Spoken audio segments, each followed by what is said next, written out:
Nos destaques do Panorama CBN de hoje, eu conto para você que o governo desistiu de emplacar o nome do ex-ministro da Fazenda, Guido Mantega, na presidência da mineradora Vale. A notícia animou os investidores. As ações da empresa subiram 2% após o ministro de Minas e Energia, Alexandre Silveira, desmentir essa intenção. Na educação, o ministro Camilo Santana deu mais detalhes do programa Pé de Meia, que prevê uma bolsa para estudantes com o objetivo de tentar reduzir a evasão escolar e a baixa adesão dos alunos do terceiro ano na prova do Enem. Segundo o MEC, os alunos de baixa renda do ensino médio público vão receber R$ 200 mensais por 10 meses. E no noticiário internacional, o Tribunal de Haia determinou que o governo de Israel tome todas as medidas cabíveis para prevenir um genocídio na faixa de Gaza. O governo da África do Sul, que é autor desse processo na Corte Internacional, elogiou a decisão, mas criticou o fato da sentença não mencionar um cessar-fogo no território palestino. Panorama CBN. Olá para você que está ouvindo o Panorama CBN, eu sou a Juliana Prado e vou te contar em menos de 30 minutos tudo que foi notícia nesta sexta-feira, dia 26 de janeiro de 2024.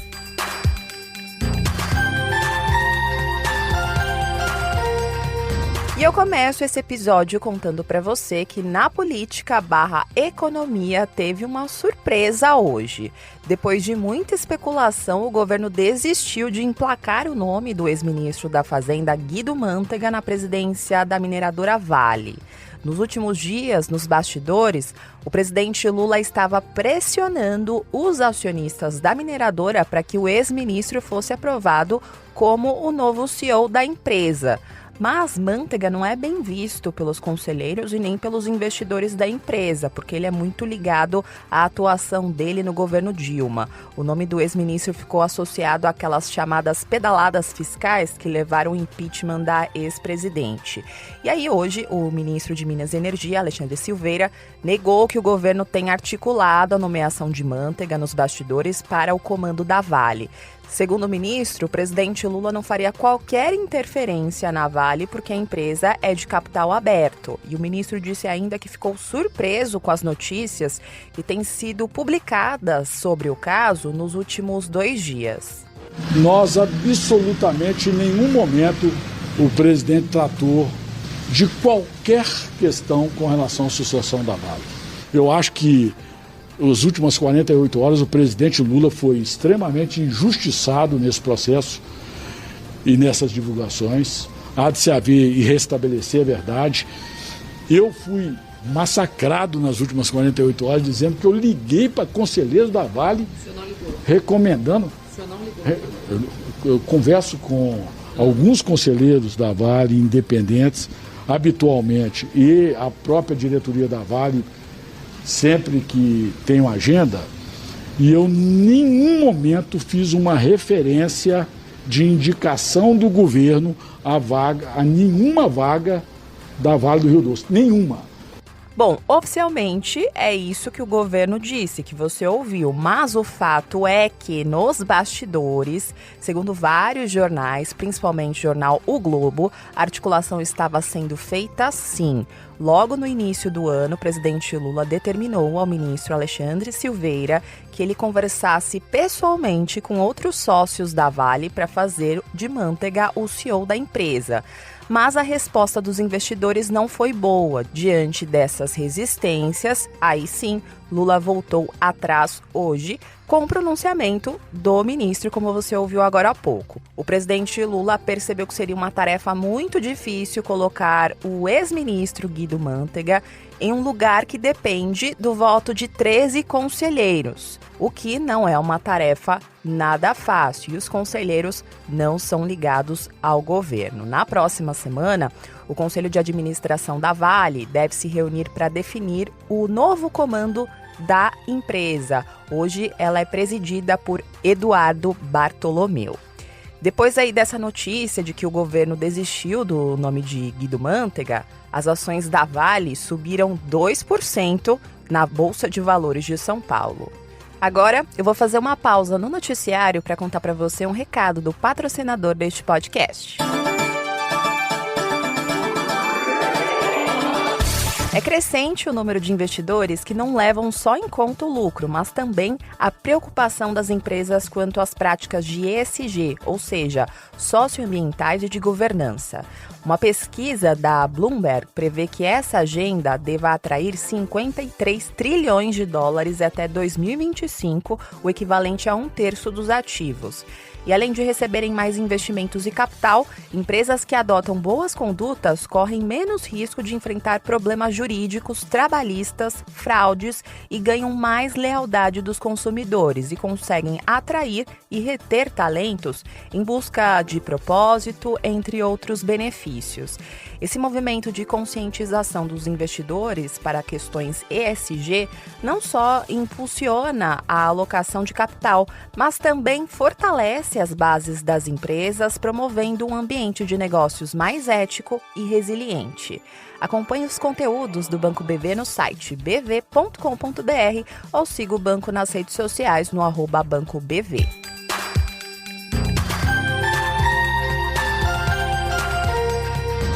Voltando ao noticiário, agora eu vou falar de educação, porque o ministro Camilo Santana deu mais detalhes sobre o programa Pé de Meia, que prevê uma bolsa para alunos de baixa renda do ensino médio para tentar reduzir a evasão escolar e a baixa adesão dos alunos do terceiro ano na prova do Enem.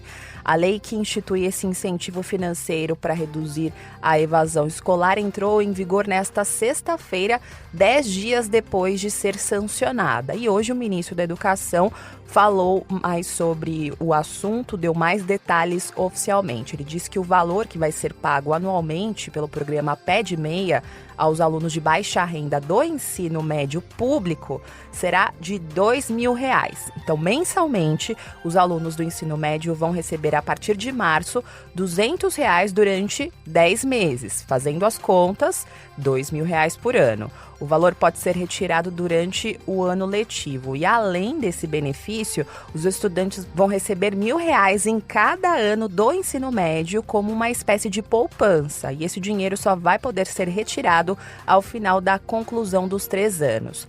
O governo também vai dar uma parcela única de R$ 200 para quem participar do Enem no terceiro ano do ensino médio. Mas para receber esse benefício, é necessário cumprir alguns critérios. O aluno precisa, por exemplo, ter frequência mínima de 80%, efetivar a matrícula sempre no início de cada ano letivo e ser aprovado em cada ano. E o estudante também precisa participar do Enem do último ano, fazer ainda os exames do SAEB, que é o Sistema de Avaliação de Educação Básica, e a família do aluno precisa ser inscrita em programas sociais do governo, como, por exemplo, Bolsa Família ou CadÚnico.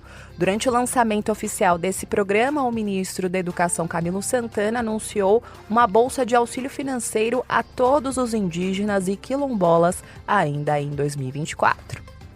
O dado do último censo mostrou que a população brasileira de 25 a 64 anos, a cada 5, 2 não concluíram o ensino médio.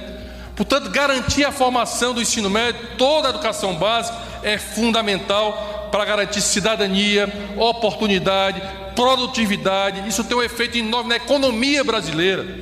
Portanto, o grande objetivo, diante de toda essa estratégia que nós estamos construindo, a escola tempo integral, uma boa formação de professores, uma escola que tem uma boa infraestrutura, uma escola que tenha conectividade, é garantir o auxílio financeiro para que esses jovens permaneçam na escola.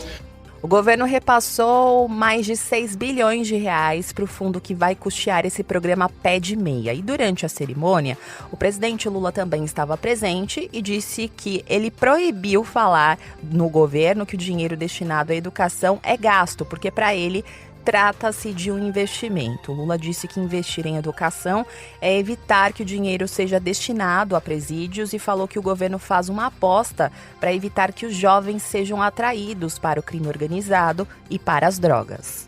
Houve um tempo que quem governava este país não se preocupava com a educação para todos. Ou seja, mulher pobre não tinha que estudar, jovem pobre não tinha que estudar. Ou seja, e nós estamos tentando dar uma virada de mesa. É por isso que nós fizemos como primeira coisa proibir a palavra gasto em educação. Pelo amor de Deus, cada centavo colocado em educação é investimento e as coisas estão melhorando. Da educação, vamos para a saúde, porque os estados já estão se mobilizando por causa da dengue. O estado do Rio, por exemplo, registrou um aumento de 600% nos casos de dengue nas 3 primeiras semanas de 2024. Isso em comparação com o mesmo período do ano passado. O número saltou de cerca de 1.500 para quase 10.000. Não há registro ainda de mortes por dengue, mas 15 casos estão sendo investigados. 8 das 9 regiões do estado estão com tendência de alta e a taxa média de positividade é de 35%. Por isso que hoje o governador do Rio, Cláudio Castro, disse que os dados são preocupantes e que a Secretaria de Saúde está analisando os possíveis motivos para essa escalada nos casos, como, por exemplo, as recentes chuvas. É um dado, sim, que preocupa, é um dado, sim, que a gente já vem acompanhando, mas um dado muito relevante quando você tem um delta aí de 600% de um ano para o outro. Lembrando que a gente tem que, e aí eu falei numa outra ocasião, mas que ano passado também as chuvas só foram em abril, e esse ano as chuvas se anteciparam. Então, são muitos fatores diferentes que podem estar levando a essa mudança de sazonalidade. Uma das preocupações do governo do Rio é com o sorotipo 3 da dengue, que não circula no estado desde 2007, mas já foi registrado esse ano em São Paulo e em Minas Gerais. Então, por isso, segundo o governador, o monitoramento foi ampliado para perto das divisas com esses estados.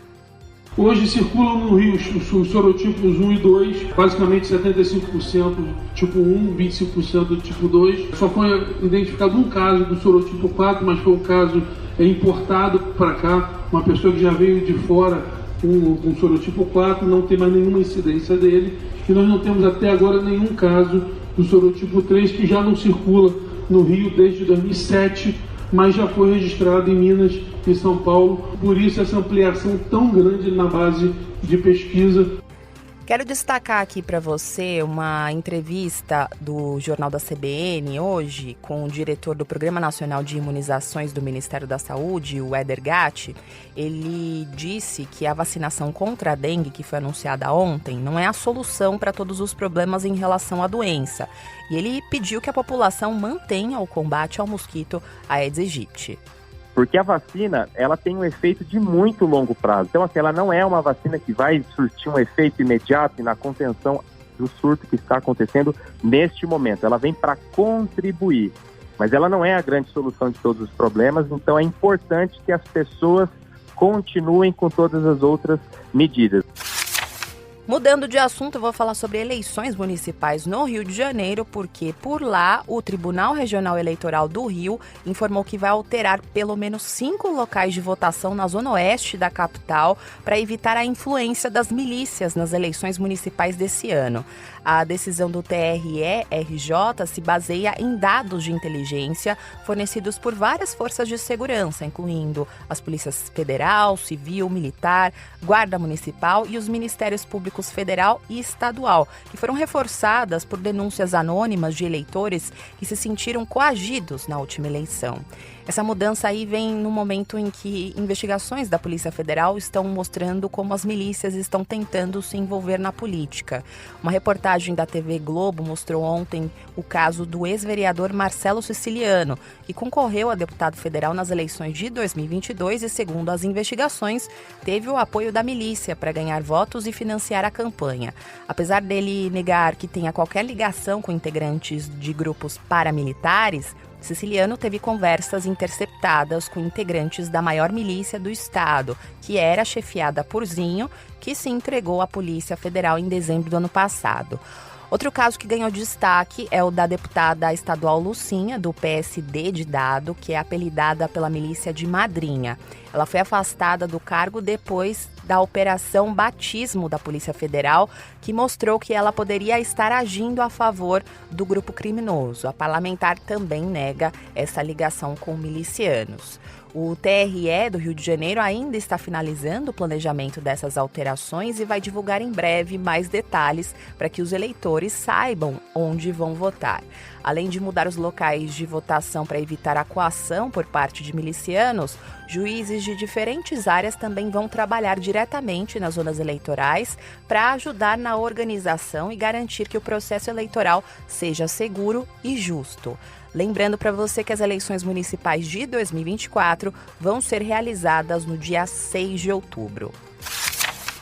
Se você conhece alguém que dirige caminhão, van ou ônibus, atenção aqui. O Conselho Nacional de Trânsito, o CONTRAN, prorrogou o prazo para que motoristas profissionais façam o exame toxicológico periódico.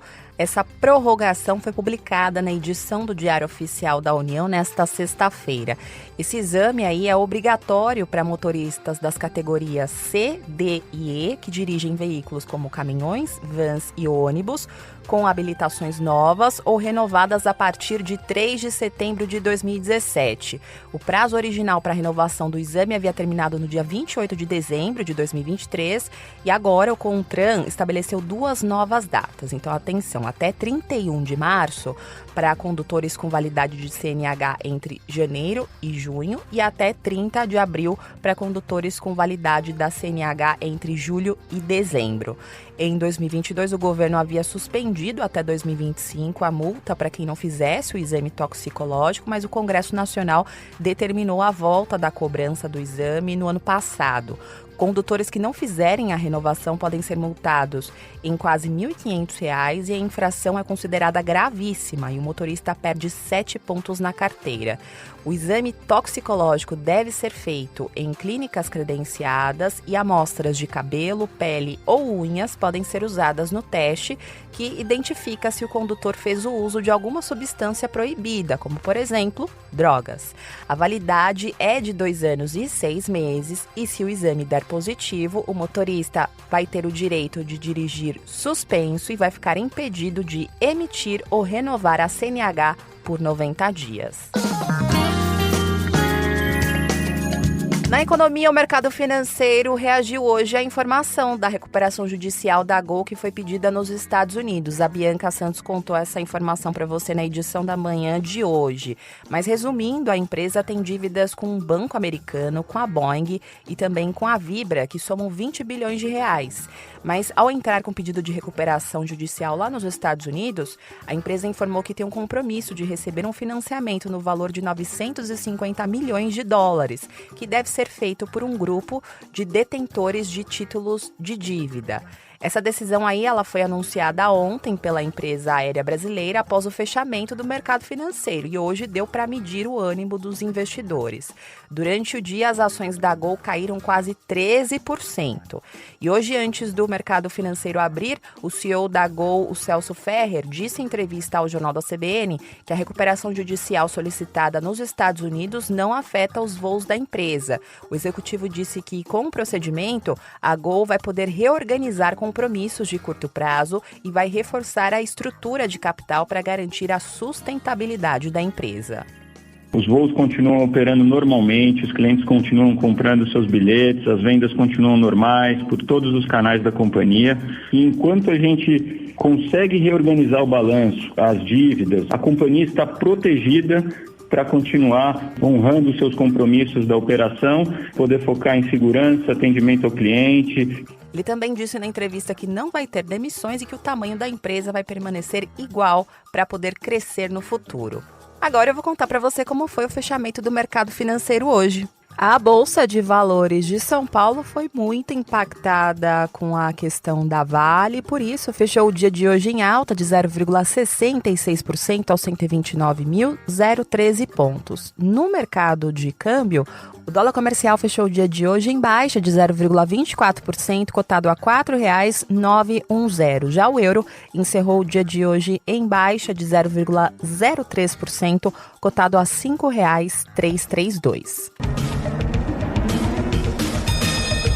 No noticiário internacional, teve uma decisão muito importante no Tribunal de Haia. A Corte Internacional de Justiça determinou hoje que o governo de Israel deva tomar todas as medidas cabíveis para prevenir um genocídio na faixa de Gaza.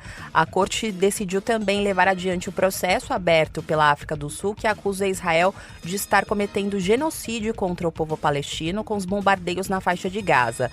A sentença é uma decisão temporária sobre o caso e que decidiria pela continuidade ou não do processo, e foi lida nesta manhã na sede do tribunal em Haia, na Holanda. Já a sentença definitiva sobre se Israel comete ou não genocídio em Gaza ainda pode demorar anos para sair. Esse caso aí é o primeiro julgamento internacional sobre a guerra entre Israel e o Hamas, e o governo sul-americano acusa os israelenses de genocídio. Israel nega as acusações e até tinha pedido que o tribunal abandonasse o caso, mas na sessão de hoje, a juíza do caso disse que os juízes da corte decidiram que vão manter o processo e que pelo menos algumas alegações que a África do Sul fez são plausíveis. Israel deve submeter ainda um relatório à corte no prazo de um mês, especificando quais medidas foram tomadas para prevenir aí esse genocídio. A sentença também determina que os grupos terroristas que atuam em Gaza, como Hamas, também devem observar e cumprir as mesmas regras. O ministro de Relações Exteriores da Palestina diz que a decisão temporária da Corte de Haia é bem-vinda e que ele se manifesta a favor da humanidade e de leis internacionais. O governo israelense não havia se pronunciado formalmente sobre essa sentença até o momento que eu estou gravando este podcast, que é no início da noite de hoje. Mas o primeiro-ministro de Israel, Benjamin Netanyahu, ele falou sobre a guerra. Ele não se referiu especificamente à decisão do tribunal, mas disse que a guerra vai continuar. Já o governo sul-africano, que é autor desse processo, elogiou a sentença, mas criticou o fato da sentença não mencionar um cessar-fogo na faixa de Gaza. Em outro desdobramento importante da guerra entre Israel e o Hamas, hoje a ONU anunciou que abriu uma investigação para examinar alegações de que alguns dos seus funcionários podem ter participado dos ataques de 7 de outubro, liderados pelo Hamas contra Israel. A notícia levou o governo dos Estados Unidos a anunciar nesta sexta-feira a suspensão do repasse de dinheiro para a agência que se dedica a cuidar dos refugiados palestinos, a UNRWA. A agência revelou que abriu uma investigação sobre vários funcionários suspeitos de envolvimento nos ataques e que demitiu essas pessoas para proteger a capacidade da agência de prestar assistência humanitária. A ONU não revelou o número de funcionários supostamente envolvidos nos ataques, nem a natureza do suposto envolvimento deles. O caso também chegou a Antônio Guterres, que é secretário-geral das Nações Unidas, e segundo a porta-voz da ONU, Guterres disse que está horrorizado com essa notícia. O temor da ONU agora é de que a revelação aprofunde a crise de abastecimento em Gaza.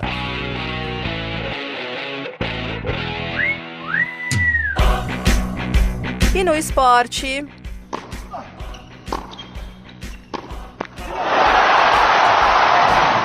O tenista italiano Jannik Sinner bateu o sérvio Novak Djokovic por 3-1 e foi o primeiro finalista do Australian Open de 2024. O resultado quebrou uma sequência irretocável de Djokovic no torneio. Até esta sexta-feira, o sérvio havia disputado 10 semifinais na competição e vencido todos os jogos, além das decisões. Djokovic é o maior campeão do Aberto da Austrália. O Jannik Sinner vai enfrentar na final do Australian Open o russo Daniil Medvedev, que arrancou uma virada diante do alemão Alexander Zverev. A final masculina do Australian Open vai acontecer no domingo.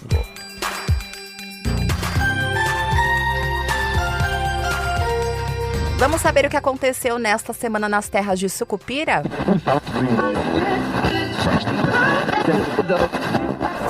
O senhor sabe que tudo que está acontecendo agora nesse município é manipulado por uma rede de espiões. O senhor acha, é? E contra a espionagem só existe uma arma: a contra-espionagem. A BIM do Bolsonaro, aquela que fazia grampos ilegais, monitoramentos ilegais, que perseguia desafetos do Bolsonaro, que fazia dossiês. O que levaram da minha residência, se houve computador que era da BIM e telefone que era da BIM, computador antigo e telefone antigo. E o AP3 lá não estava engasgado?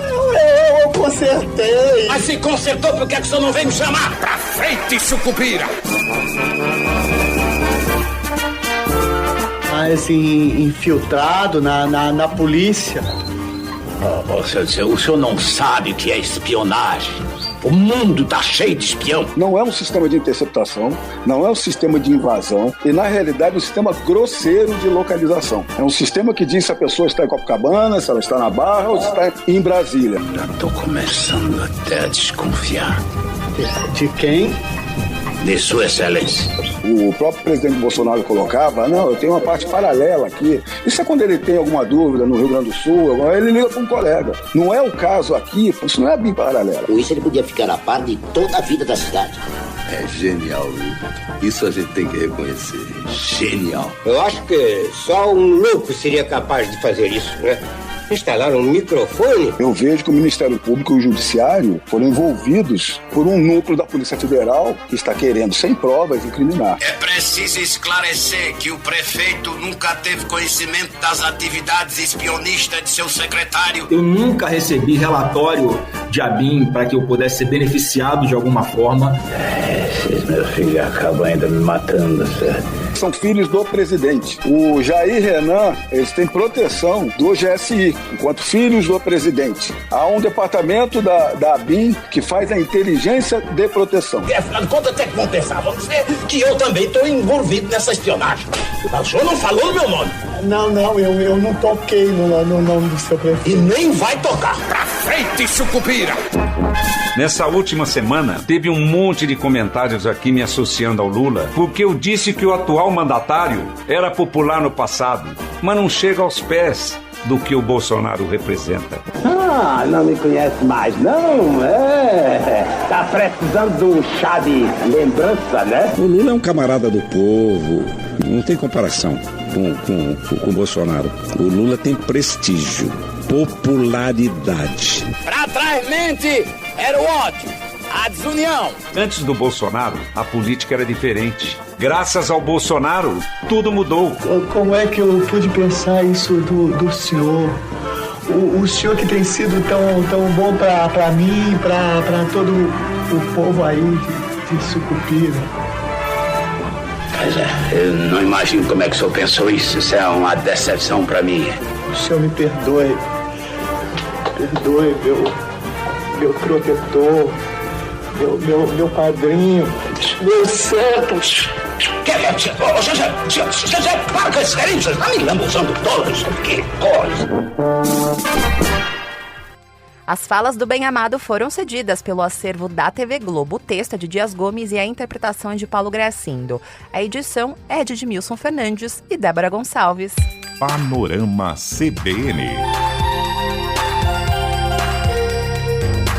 Agora eu vou indo nessa. Muito obrigada pela companhia de hoje. O roteiro e a produção deste episódio foram feitos por mim e a sonorização é do Anderson Wendel, o Tico. E você pode me encontrar lá nas redes sociais, no @Juliana_Deprado no Twitter. No Insta é só procurar por @JulianaDeprado e tem também o e-mail juliana.prado@cbn.com.br. E não se esqueça que segunda-feira tem a edição da manhã do Panorama CBN a partir das 7 horas da manhã com a querida Bianca Santos. Combinado? Beijos pra você, bom final de semana, bom descanso e até segunda!